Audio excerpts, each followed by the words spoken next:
Saya pernah diceritain Gus Zofur, juga sering baca buku tentang Mbah Maksum. Dulu Mbah Maksum kalau wasiat kembali ya gitu.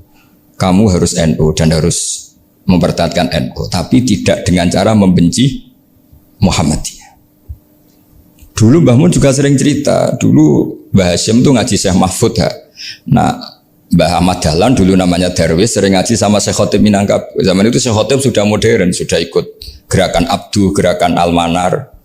Sehingga bawaannya Mbah Ahmad Dahlan ini agak agresif.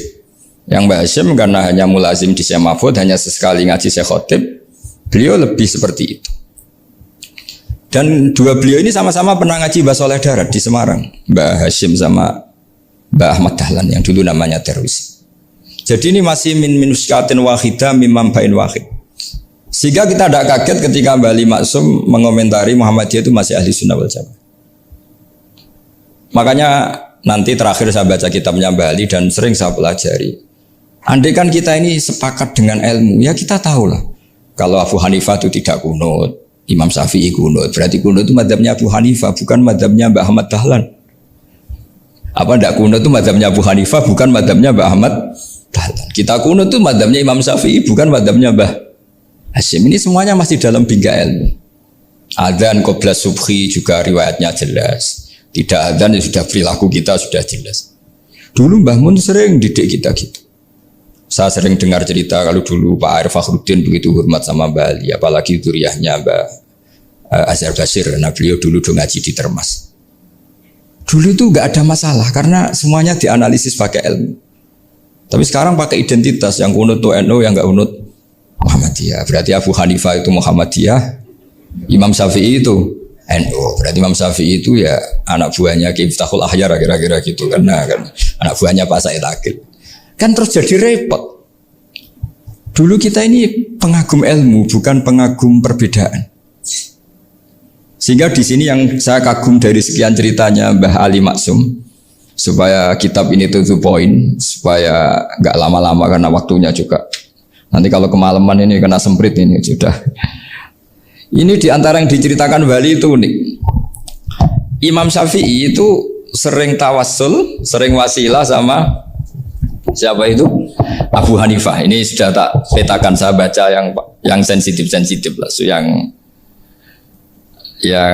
ini ya. Ziyar al-Babus Samin, terus sebentar ini yang bab tawassul.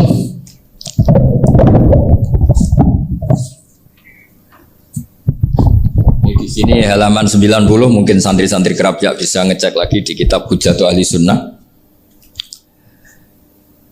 Ketika cerita tawassul, di antara yang diceritakan Mbah Ali Maksum adalah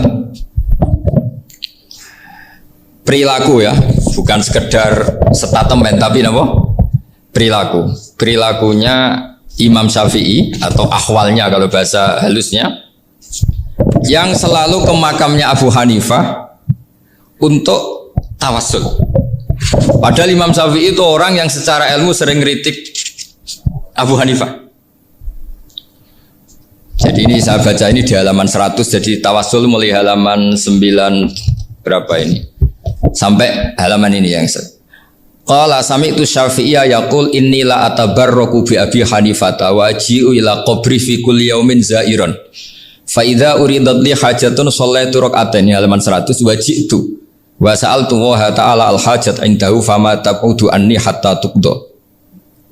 Kanal Imam Syafi'i ayyama huwa bi Baghdad yatawassalu bil Imam Abi Hanifah yaji'u ila dorihi fayusallimu alaihi wa yatawassalu ila Allah bihi fi qada'i hajati. Terus wa yatawassalu Imam Ahmad bi Imamina Syafi'i. Jadi di antara yang diceritakan Mbah Ali Maksum itu betapa Imam Syafi'i yang terkenal sering mengkritik Abu Hanifah dalam tatanan fikih karena beliau tidak percaya ada istihsan. Abu Hanifah berpendapat adanya istihsan, dan kita tahu lah ikhtilafu Syafi'i wa Abu Hanifah itu besar sekali. Tapi beliau itu tahu Abu Hanifah itu orang yang sangat soleh. Abu Hanifah itu kalau ketemu sama orang yang utang beliau itu yang lari bukan yang utang Abu Hanifah, karena takut orangnya itu isin. Jadi kalau ketemu yang utang di jalan itu yang sembunyi itu Abu Hanifah. Kenapa engkau sembunyi? Ada yang utang saya lewat, nanti orangnya malu. Jadi setingkat Robiah Adawiyah itu beliau di rumah ada maling itu sembunyi. Ditanya kenapa engkau sembunyi? Malu, gak ada yang dimaling. Malu sama malingnya karena serumah itu gak ada barang yang layak dicolong itu. Itu Robiah sampai dia sembunyi. Itu yang bisa niru itu Abu Hanifah.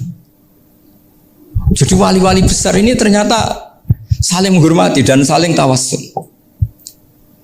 Nah saya berharap tawassul ini bukan sekedar perilaku sosial, tapi memang ada sanadnya. Sehingga terus diceritakan Bali di sini dulu istaqa Umar bil Abbas. Kata siapa tawassul harus dengan Rasulullah SAW? Dulu istaqa Umar bil Abbas. Sayyidina Umar itu tawassul istisqa dengan Sayyid Abbas. Padahal kita tahu Sayyid Abbas ini tidak nabi. Terus beliau cerita sampai Imam Syafi'i tawassul sama Abi Hanifah. Sehingga nggak ada perdebatan itu kan Umar. Kalau Umar kan ada jaminan boleh diikuti karena beliau sahabat. Bali cerita tentang Imam Syafi'i yang tawassul dengan Abu Hanifah. Seargumentatif itu. Maka saran saya kepada alumni Kerapyak, santri-santri Kerapyak, karena saya hanya berani ngomong sama santri Kerapyak, sama mas saya ada berani kalah sepuh. Itu tradisi keilmuan itu harus dijaga dengan hujjah dan dengan tadwin, dengan pembukuan. Saya punya sekian cerita ya, misalnya dulu kita mungkin iskal itu janggal. Kenapa sih orang Islam tukaran sama orang Islam? Sehingga di antara doa Nabi yang enggak dikabulkan Allah, enggak boleh dikabulkan sama Allah, enggak boleh, bukan berarti kamu saja. Redaksinya famana aniha, memang enggak boleh. Redaksinya bukan falam yastajib lahu, tapi famana aniha. Di Al-Marrah As-Salisa ini Nabi dilarang, yaitu melarang umat Islam itu jangan sampai tukaran sama umat Islam sendiri. Itu kata Allah, ya tidak bisa kata Allah, kalau itu tidak saya kabulkan. Itu dulu guru-guru kita nyontohkan sederhana. Kira-kira kalau saya tukaran wek Gus Zofuru, Mbah Mun luwih ikhlas timbang ditukari wong liya. Nak ana kakak ditabuk adik, wong tua luwih ikhlas timbang ditabuk tonggo. Barokahnya membaca kita lebih mentoleransi. Kalau ada Mbah Hashim dikritik Mbah Fakih Mas Kumambang, kita ikhlas itu. Tidak dikritik guru PAUD, itu kan. Atau dikritik orang-orang yang nggak bisa ngaji. Artinya ternyata keliru kita bilang kiai kok tukaran. Justru bagus kiai tukaran. Dibanding kiai dikritik guru PAUD atau dikritik orang-orang yang nggak bisa baca kitab. Akhirnya barokahnya baca kita menjadi tahu. Dulu Mbah Mun sering cerita, ini masih cerita silsilah ya. Jadi Bali Maksum tadi kita tahu di antara guru besarnya Bali Maksum tentu Mbah Mahfud Termas. Beliau adalah adik dari Kiai Mahfud Termas. Mbah Dimyati ini adik Kiai Mahfud Termas. Itu punya saudara namanya Abdul Razak, juga punya saudara namanya Dahlan. Itu yang membawa Thariqah Syadziliyah di Solo Raya, yang sekarang alhamdulillah diteruskan Gus Wafi. Dulu di antara pesannya Mbah Mun ke saya, hak Wafi kandani kon ziarah ning Mbah Dimyati. Mergo Thariqah Syadziliyah dulu itu yang bawa keluarganya Mbah Dimyati. Jadi semuanya ini masih dzurriyyatan ba'duha min ba'd. Nah pesan saya karena tadi Mbah Munawir yang termasuk orang pertama yang bawa Quran, bawa qiraah Sabah. Kenapa saya bilang termasuk? Karena kalau bilang paling pertama ini nanti butuh data. Dan itu agak kerepotan lah. Tapi yang jelas mimman istahara lah. Mimman istahara yang membawa Sabah ke sini itu adalah Mbah Munawir. Terus beliau ngajarkan diantaranya ke Mbak Arwani, pakai kitab Satibi, pakai kitab Nazmus Satibi. Terus Nazmus Satibi itu diteruskan oleh Mbak Arwani, ditulis. Yang nulis dulu Mbak Dola Salam. Bapak saya itu murid Mbak Dola. Dulu Mbak Dola sebelum ke Mbak Arwani ngaji sama Ki Said di Sampang. Bapak saya sebelum ngaji di Mbak Dola sudah hafal Quran lewat buyut saya sendiri namanya Ki Zubaidi. Yang Ki Zubaidi akhirnya jadi menantunya Mbak Ahmad Su'eb. Jadi buyut saya kandung ini namanya Sofia, itu asal keluarga Lasem, yang adiknya Sofia ini punya adik Badiah yang jadi ibunya Ki Sahal. Ki Sahal punya Mbak Yu namanya Muzayanah, punya di Garwa Ki Mansur punya anak Gus Qayyum. Jadi dulu ibu saya, ibunya Gus Sofur, ibunya Pak Maftu itu semuanya di Lasem. Karena saya dari keluarga Gen ya Lasem, dari keluarga sanad guru ya Lasem. Tapi Lasem Bahdowi itu dulu ngajinya di Mbah Umar Harun di Sarang. Mbah Umar Harun ini menangi Sayyid Ahmad Zaini Dahlan.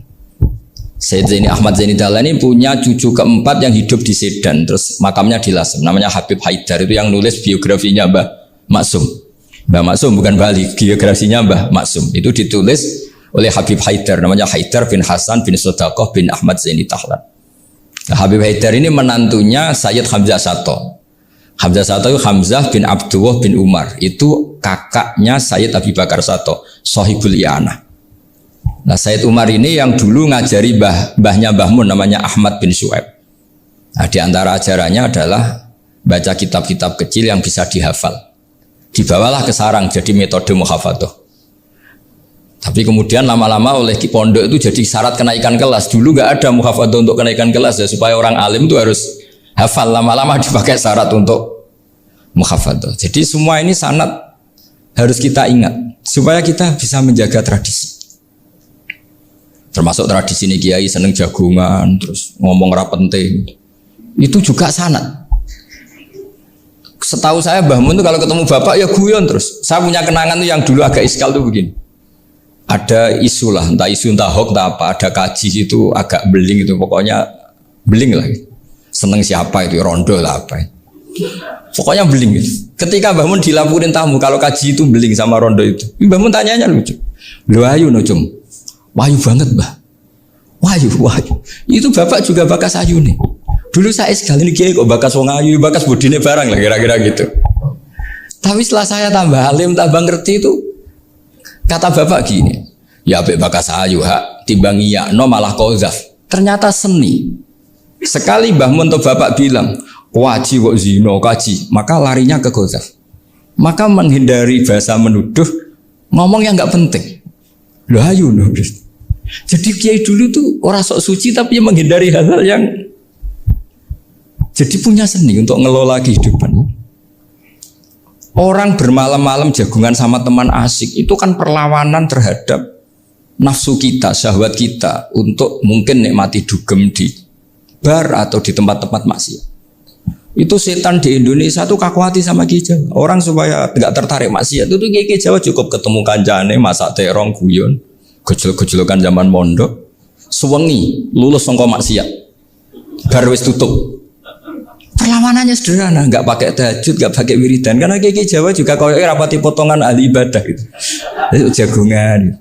Jadi setahu saya itu pernah lihat Bali itu sekali ketika beliau ngisi ceramah di Mbah Hamid Bedowi. Saya masih kecil diajak bapak. Dulu kalau bapak ngelihat Bali sama Mbah Hamid itu mesti nangis karena dua orang alim bertemu. Yang akhirnya ya bisanan itu Mbah Hamid punya anak Gus Nasih, di sini ada Mbah Nafisa, terus jadi Mbak Salih Hindun itu. Jadi dulu tuh ya guyon terus ketika itu yang sering bodoni Mbah Hamid itu ya Ki Bisri. Ki Bisri itu kalau datang ke Ki Hamid Pasuruan, nak wali tenan aku teko ditata nomangan. Jadi ukurannya ya. Ternyata sampai sana di keimangan tenan. Masih belum mengakui kan nak wali tenan aku itu kiai rung di mobil, dongakno aku di mobil. Sudah kalah satu seri itu masih gak terima. Lalu itu Mbah Hamid akhirnya berdoa, ayo monggo, mungkin Ki Bisri gak ada mobil. Itu setelah didoain masih tanya, mereknya apa merek? Itu Mbah Hamid jawab, ya paling Holden itu. Nah, paling Holden. Itu nyari mobil itu ya adalah dapatnya Holden. Suatu saat Mbah Bisri diundang Mbah Hamid gak dikasih bisar. Karena utangnya sudah banyak Mbah Hamid, Mbah Bisri ini utang doa tadi. Itu ya gak dikasih besar ya gak mau kesang apa-apa kelambimu kayak aku. Didol sama muhibbinya Mbah Hamid itu harganya melebihi jatah bisaroh. Ketemu Mbah Hamid, Kang, susu Kang, mergo. Jadi dulu itu rileks, makanya ini yang diceritakan Gus Zofur. Sebetulnya kalau kiai-kiai itu bersanad itu ya rileks, hidupnya itu rileks.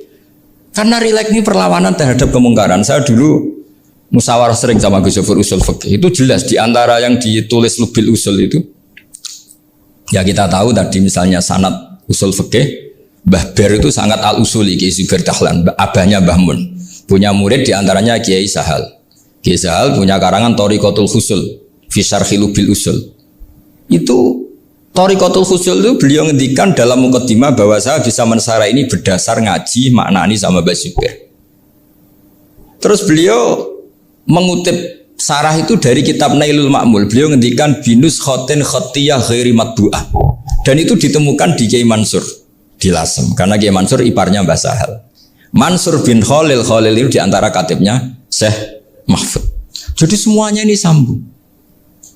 Mbah Ber saking ahli usul fikihnya, kalau ngajar usul fikih itu kalau guyon takriran saya ini lebih memahamkan ketimbang syarah. Ya sudah, terus Mbah Zubair Kiai Fakih, terus Syekh Mahfud. Di sini Syekh Mahfud termasuk orang yang dekat Mbah Munawir, sampai putrane Mbah Mahfud namanya Gus Muhammad dibawa Mbah Munawir, kemudian mondok di Termas diantaranya, terus dinikah jadi menantunya kalau nggak salah Haji Taslim di Betengan, kemudian sekarang juriannya Mbah Mahfud di Betengan. Ini nggak boleh hilang secara sebab. Itu diantara di usul fikih diterangkan, ketika diantara 5 hukum itu ada yang bernama mubah. Mubah itu boleh dilakukan, boleh ditinggalkan, dan kalau dilakukan ya tidak berpahala, tidak disiksa. Itu ada ulama yang protes nggak bisa seperti itu. Itsma min mubahin ila wa tahaqqaqu bihi tarku haramimma. Fa'il zamu minas sukun tarkul qatli wa minas sukut tarkul qadaf. Tidak bisa, mubah itu tidak ada. Kalau kiai jagongan semalaman, itu Allah ngitungnya itu hada taroka dugem, wahada taroka delok dangdut, wahada taroka kada wa kada. Oh, itu luar biasa. Dan kita ngikuti yang seperti itu saja. Gak usah tahajud, gak usah witir telulas, kaya ora kuat timbang gremeng. Sewengi jagongan, setan ngenteni kita tergoda maksiat, ternyata maksiatnya sampai tutup, kiainya masih apa? Jagongan. Jadi jagongan saja ada ilmunya, bahwa itu perlawanan terhadap tarkul ma'asi. Sehingga bagaimana Anda katakan mubah ini mubah, toh gunanya adalah tarkul haram.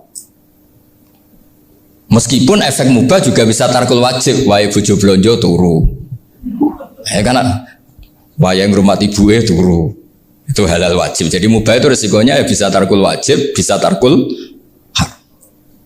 Sehingga kalau sanad ini terjaga secara baik, secara kultur, saya sering juga sakuan sama Gus Yofur, itu mesti tak niati gitu.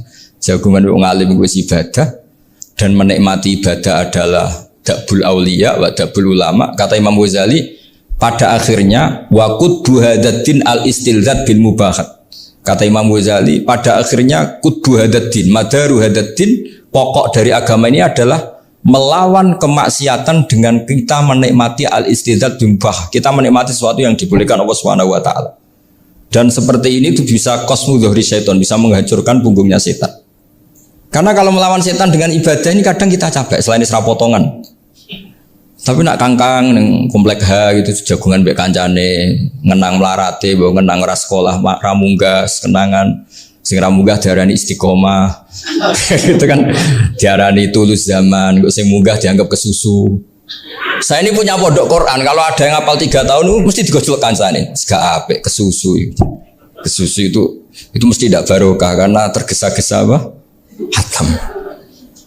Sehingga yang nggak hatam-hatam itu kayak partai mayoritas. Ini yang partai tulis zaman katanya. Ahlus sabri katanya.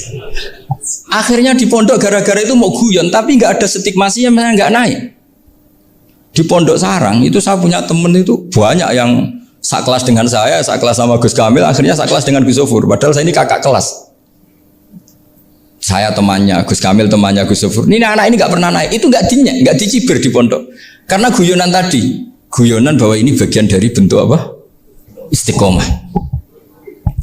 Nanti yang goblok juga tenang. Karena kiainya cerita, kadang santri goblok ya baru kan di sini pondok akeh santri ora tau sinau ning omah dadi kiai gede. Selalu kiainya tuh cerita seperti itu. Akhirnya sing goblok ya bangga dengan kegoblokannya. Iya, jadi kiai itu orang yang meskipun guyon ini barokahnya Masya Allah. Dan setahu saya kiai-kiai alim itu ya senengannya guyon, karena tadi guyon itu luar biasa. Bapak saya itu kalau pesan sama saya itu enak ngaji guyon nice. Wong ning omah mikir utang, mikir wedi bojo macam-macam, kok ngaji mbok jak nangis pisan, nangis ping pindho katanya. Sudah jak guyon ae.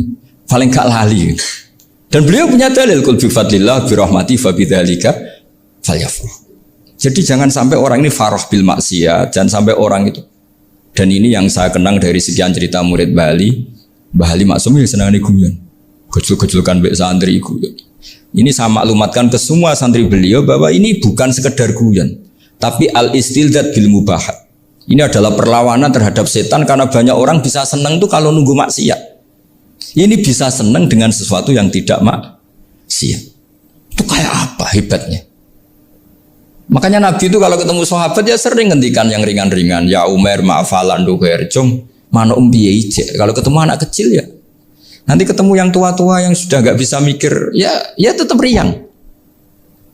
Sehingga ada cerita dalam sebuah tafsir.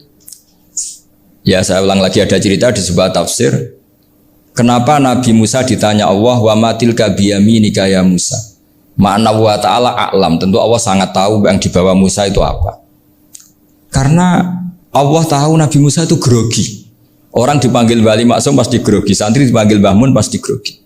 Kenangan saya setiap dipanggil Mbah Mun ya mesti tanya yang ringan-ringan. Wis sarapan ya. Arung sarapan ya sarapan.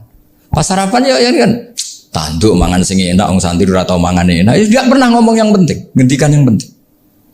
Nah, karena Nabi Musa ini grogi, ini sebagian tafsir.